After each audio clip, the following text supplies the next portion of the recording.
Tukoy na ng Philippine National Police ang mga individual na posibleng maharap sa reklamo kaugnay ng insidente kung saan 7 pulis ang nasugatan sa rally noong Labor Day noong Biyernes.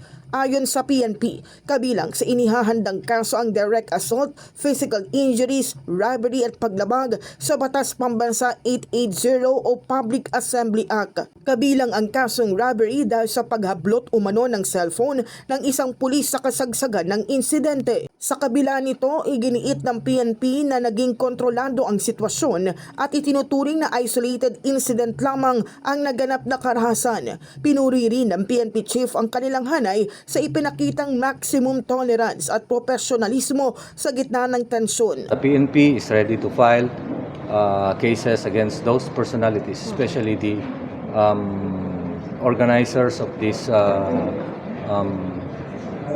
protest rally. Dapat pag magpoprotesta kayo, merong permit, magpaalam kayo, and at the same time, dapat matiwasay. Sir, na-identify na ba yun? Yes, we have.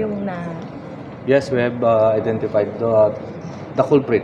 May we know anong grupo siya po belong? We will be filing cases against. Samantala, handa namang harapin ng grupong bayan ang anumang kaso na maaaring isampan ng PNP. Ayon kay Bayan Secretary General Mong Palatino, bukas sila sa due process ngunit kininwestiyon din nila ang naging pagkilos ng pulisya sa naturang rally.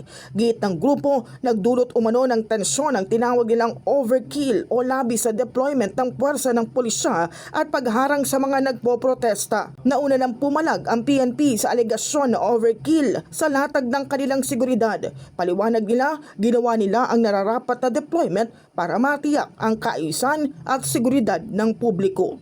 In the heart of changing lives, ako si Brigada Cass Austria ng 105.1 Brigada News FM Manila, the Music and News Authority.